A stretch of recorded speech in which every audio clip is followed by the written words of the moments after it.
Good morning children, how are you. आप सभी लोग अच्छे होंगे। मैं विमल किशोर पाठक ARP अंग्रेजी मल्लावा से फिर हाजिर हूं आप लोगों के सामने एक नए वीडियो के साथ। सबसे पहले आप लोग हमारे YouTube चैनल थोड़ी मस्ती थोड़ी पढ़ाई को सब्सक्राइब और लाइक अवश्य कर लें। प्यारे बच्चों, आज हम आपको एक नए कंटेंट, एक नई चीज के बारे में बताएंगे, वो है टेंस।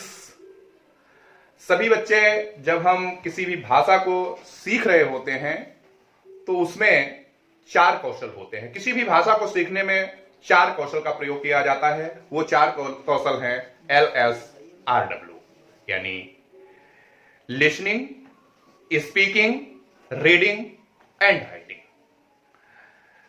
4 स्किल्स हैं। इसमें 2 प्राइमरी स्किल्स हैं, लिसनिंग और स्पीकिंग।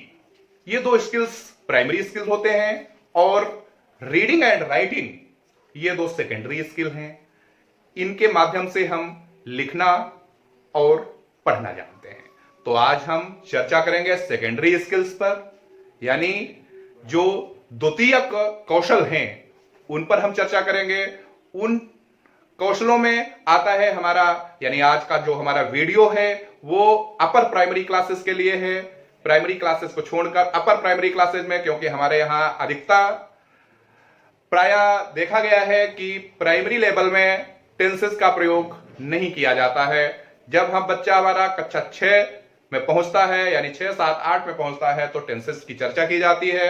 आज हम आपको टेंस के बारे में बताएंगे, टेंस क्या होता है। आज हम टेंसेस का इंट्रोडक्शन सेशन लेकर आपके सामने आए हैं। आज हम टेंस के बारे में बताएंगे कि टेंस क्या होते हैं, कितने प्रकार के होते हैं और इनमें क्या क्या प्रयोग होता है। तो हम आइए बच्चों, ध्यान दें। देखो हमारे बोर्ड पे लिखा हुआ है टेंस। टेंस को हिंदी में कहते हैं काल।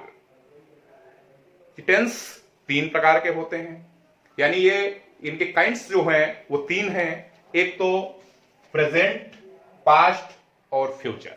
तो सबसे पहले हम बात करेंगे प्रेजेंट की। प्रेजेंट काल जो होता है, the action which is going on, जो कार्य इस समय चल रहा होता है उसको हम प्रेजेंट में लेते हैं। The action which is past, जो आर फिनिश्ड, जो काम या जो कार्य पूरा हो चुका है उसको हम पास्ट में रखते हैं। The action which will take place, जो काम आगे आने वाला है या जिस पर जो काम हम आगे करेंगे वो होता है फ्यूचर। अब देखिए, प्रेजेंट, पास्ट, फ्यूचर, हमने 3 काल बताए हैं, 3 टेंस बताए हैं। 3 टेंस के 4 पार्ट होते हैं प्रति टेंस के, यानी प्रेजेंट टेंस के 4 पार्ट, पास्ट टेंस के 4 पार्ट और फ्यूचर टेंस के 4 पार्ट होते हैं। तो सबसे पहले हम चर्चा करते हैं प्रेजेंट टेंस की। प्रेजेंट टेंस में फर्स्ट पार्ट है प्रेजेंट इंडेफिनिट टेंस। इसको हम मॉडर्न इंग्लिश में सिंपल प्रेजेंट भी कहते हैं।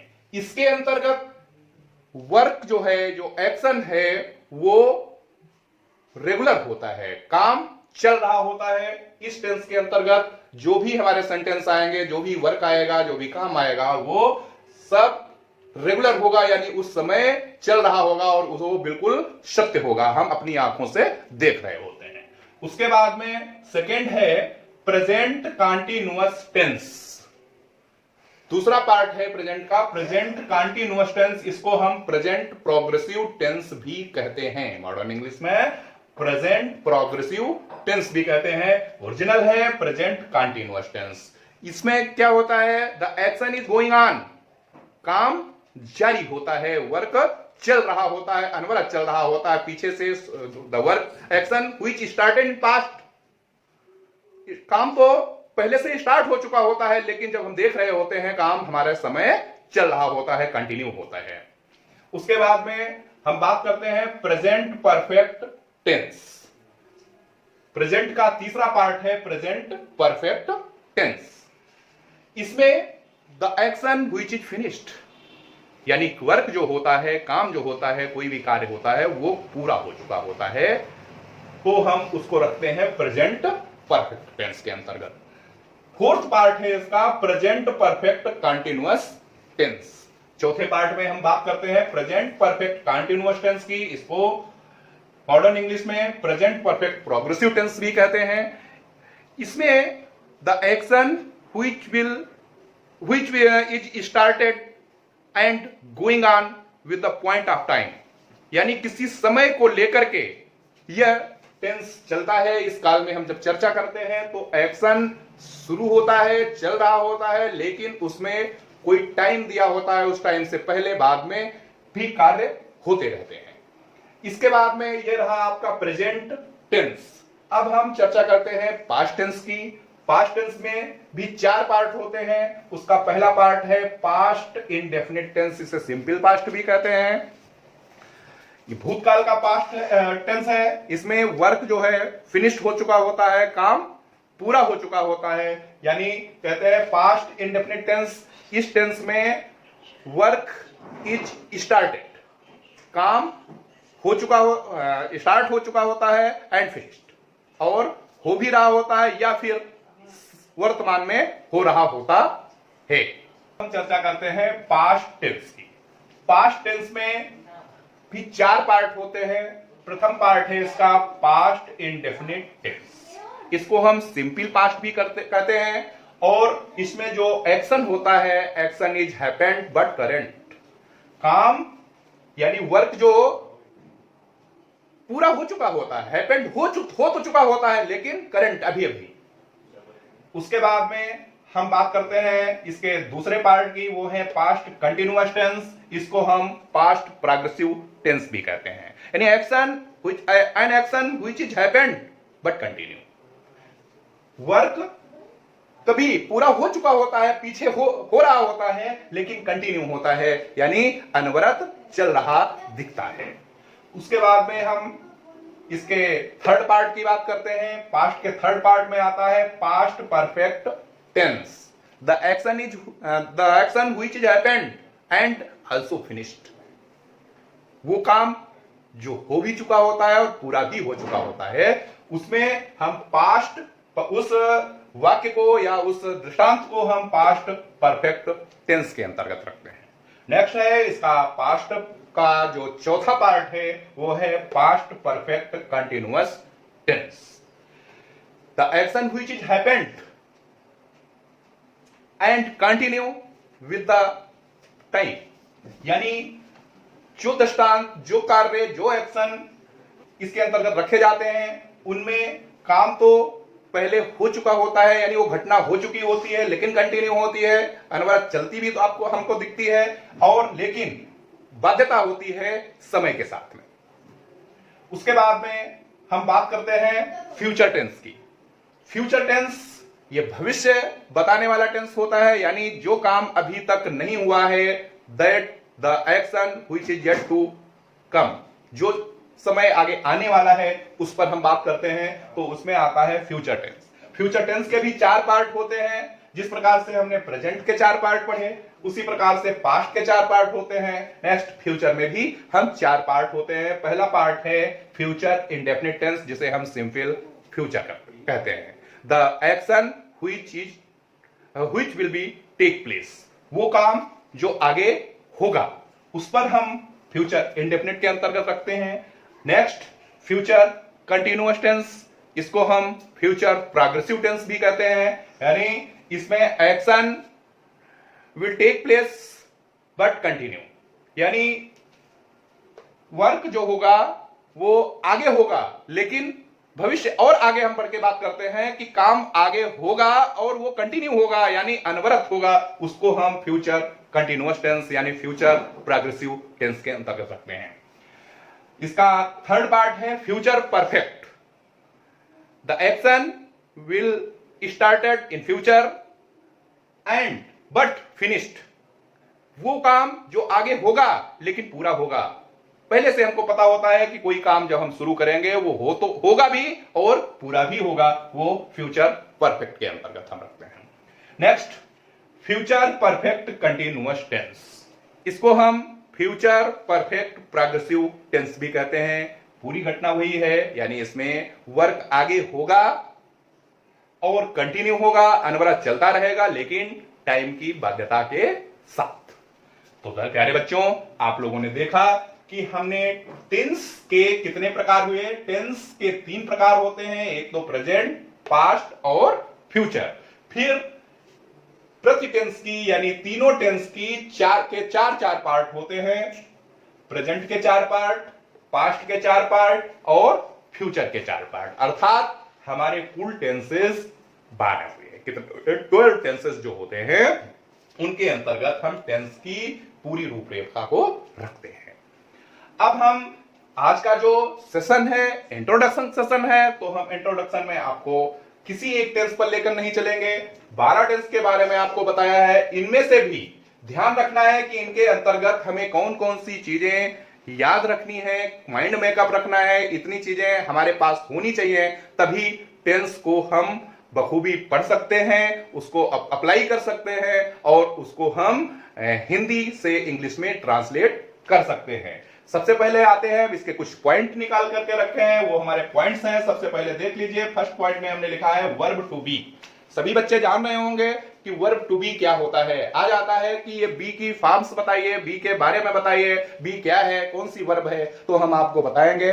बी जो है, आपने एक्सिलरी वर्ब्स अथवा सहायक क्रियाएं, हेल्पिंग वर्ब्स के बारे में पढ़ा होगा। तो ये वर्ब टू बी की जो फॉर्म्स हैं, उनका जो एक्सप्लेन है, उसमें आता है verb to be is, am, are, was, were. ये 5 फॉर्म होती है, बी के अंतर्गत रखी जाती है, इज, एम, आर और वाज, वर। ये auxiliary verbs, or helping verbs के नाम से जानी जाती हैं। नेक्स्ट है वर्ब स्टेज। अब देखिए, वर्ब की स्टेजेस भी हम सभी बच्चों ने पढ़ी होंगी, जानी होंगी कि वर्ब की कितनी स्टेजेस होती हैं। हमारे वर्ब की 3 स्टेज होती हैं। वर्ब की फर्स्ट फॉर्म, वर्ब की सेकंड अवस्था यानी सेकंड फॉर्म, वर्ब की थर्ड फॉर्म। यानी 3 फॉर्म में हम वर्ब को पढ़ते हैं। एक वर्ब के 3 रूप होते हैं, फर्स्ट एक्शन, सेकंड एक्शन और थर्ड एक्शन। जैसे आता है गो। गो ये फर्स्ट एक्शन है वर्ब का, सेकंड एक्शन है वेंट और थर्ड एक्शन है गॉन। गो, वेंट और गॉन। फर्स्ट फॉर्म गो, सेकंड फॉर्म वेंट और थर्ड फॉर्म गॉन। यानी हमको टेंस पढ़ने में वर्ब की सभी अवस्थाओं के बारे में भी जानना होगा, पहले से परिचित रहना होगा। और एक बात आपको हम पिछले वीडियो में भी बता चुके हैं, जितनी भी वर्ब्स होती हैं, उनकी जो मूल अवस्था होती है, वो हमेशा प्लूरल नंबर में ही होती है। जब उसको हम सिंगुलर नंबर में किसी वर्ब को लाते हैं, तो वो उस वर्ब में यस या यस जोड़ कर लाते हैं। यानी किसी भी वर्ब में जब यस या यस हम जोड़ देते हैं, तो वर्ब की सिंगुलर अवस्था, यानी कहने मतलब होता है एक वचन में वो आ जाता है, सिंगुलर में आ जाती है वर्ब। और वैसे तो हमारी जब इसमें यस या यस नहीं जुड़ी हुई होती है, यानी जो मूल अवस्था है वो प्लूरल नंबर में ही होती है। अब हम बात करते हैं थर्ड स्टेज, थर्ड पॉइंट की, वो है वर्ब प्लस आईएनजी। किसी वर्ब में आईएनजी जुड़ना, यानी वर्ब की फर्स्ट फॉर्म में ही हमेशा आईएनजी जोड़ी जाती है। ये हमारे जितने भी कंटिन्यूअस टेंस है, प्रेजेंट कंटिन्यूअस हो, चाहे पास्ट कंटिन्यूअस हो या फिर फ्यूचर कंटिन्यूअस हो, तीनों कंटिन्यूअस में वर्ब प्लस आईएनजी यानी वर्ब की फर्स्ट फॉर्म में आईएनजी का प्रयोग करना पड़ता है। तो इसके बारे में भी बच्चे सब जान लेंगे। उसके बाद में इसका फोर्थ स्टेप है has, have, had. Has, have, had के बारे में भी सभी बच्चे जान रहे होंगे। हैज, हैव और हैड ये हमारे स्पेशल वर्ब्स के अंतर्गत आती हैं। जितनी भी स्पेशल वर्ब्स हैं वो हैज और हैज, हैव एंड हैड होती हैं। यानी हमारे यहां 3 स्पेशल वर्ब हैं, हैज, हैव और हैड। उसके बाद में हैज, हैव प्रेजेंट में रखा जाता है, हैड पास्ट टेंस का सूचक है। इसी प्रकार से हम बात करते हैं अब पॉइंट नंबर 5 की। इसमें बताया गया है मॉडल वर्ब्स। आप लोगों ने सुना होगा कि मॉडल वर्ब्स भी होती हैं। हमारी मॉडल वर्ब्स हैं can, could, may, might, must, ought, will, would, shall और शुड। यानी इनका भी प्रयोग हम विल सेल का प्रयोग फ्यूचर में पढ़ेंगे। Can, could, may, might, must और शुड, इनका भी प्रयोग हमें टेंस सीखने में करना पड़ेगा, इसलिए सभी बच्चे इसके बारे में भी बखूबी जान लें। उसके बाद में इसका 6 पॉइंट है बी। हमने सबसे पहले बताया है वर्ब टू बी, यानी ये बी जो है एक वर्ब है। वर्ब की जो पार्टिसिपल फॉर्म है, बी की जो पार्टिसिपल फॉर्म है वो है बीइंग। इसका भी प्रयोग हम जब इसके किसी भी टेंस के चौथी अवस्था में जाते हैं, यानी प्रेजेंट परफेक्ट कंटीन्यूअस टेंस हो या फिर पास्ट परफेक्ट कंटीन्यूअस टेंस हो या फिर फ्यूचर परफेक्ट कंटीन्यूअस टेंस हो, उसमें बीन का प्रयोग हमें करना होगा। और इससे पहले हम बी की जो पार्टिसिपल फॉर्म है बीन के बारे में भी जानना होगा। उसके बाद में हम बात करते हैं इसके 7th पॉइंट की। उसमें आया है सिंस फॉर, ये point and period of time के लिए आता है। सिंस फॉर का प्रयोग हमें इसके चौथे स्टेज में, यानी पास्ट परफेक्ट कंटीन्यूअस हो चाहे फ्यूचर परफेक्ट कंटीन्यूअस हो अथवा प्रेजेंट परफेक्ट कंटीन्यूअस टेंस हो, उसमें सिंस और फॉर का समय दर्शाने के लिए प्रयोग होगा।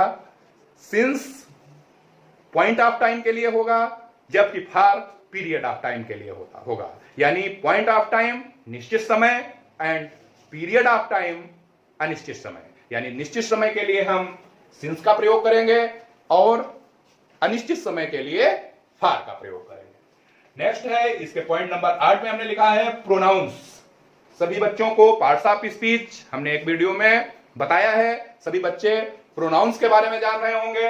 प्रोनाउंस जो हमारे प्रयोग होते हैं वो 3 प्रकार से प्रयोग होते हैं, फर्स्ट पर्सन के अंतर्गत, सेकेंड पर्सन के अंतर्गत और थर्ड पर्सन के अंतर्गत। प्रोनाउंस का प्रयोग 3 पर्सन में किया जाता है, फर्स्ट पर्सन, सेकेंड पर्सन और थर्ड पर्सन। तो आइए हम सबसे पहले आपको बता दें कि कौन से प्रोनाउन फर्स्ट पर्सन के अंतर्गत आते हैं, कौन से प्रोनाउन सेकेंड पर्सन के अंतर्गत आते हैं और कौन से प्रोनाउन थर्ड पर्सन के अंतर्गत आते हैं। सबसे पहले हम फर्स्ट पर्सन की बात करें तो इसमें 2 प्रोनाउन आते हैं, आई और वी। हम अभी सब्जेक्टिव, यहां पर देखो सारणी बनी हुई है, इसमें लिखा है सब्जेक्टिव, ऑब्जेक्टिव और पजेसिव। यानी एक प्रोनाउन की 3 अवस्थाएं भी होती हैं, 3 पर्सन होते हैं, यानी फर्स्ट पर्सन, सेकंड पर्सन और थर्ड पर्सन। ये प्रोनाउन अलग अलग होते हैं, कौन से प्रोनाउन फर्स्ट पर्सन में होते हैं, कौन से प्रोनाउन सेकंड पर्सन में होते हैं और कौन से प्रोनाउन थर्ड पर्सन में होते हैं। इसी प्रकार से जब हम पर्सन निकाल लेते हैं तो उनकी 3 अवस्थाएं मिलती हैं। एक तो उनका सब्जेक्टिव केस मिलेगा, दूसरा ऑब्जेक्टिव केस मिलेगा और तीसरा उसका पजेसिव केस मिलेगा। तो हम सबसे पहले फर्स्ट पर्सन प्रोनाउन की बात किए हैं। फर्स्ट पर्सन प्रोनाउन में आई और वी को रखा जाता है, यानी जो प्रोनाउन स्वयं अपने आप को दर्शाते हैं वो फर्स्ट पर्सन के अंतर्गत आते हैं। तो इसमें हमने सबसे पहले बताया है कि आई ये सब्जेक्टिव केस है, इसी का ऑब्जेक्टिव केस है मी।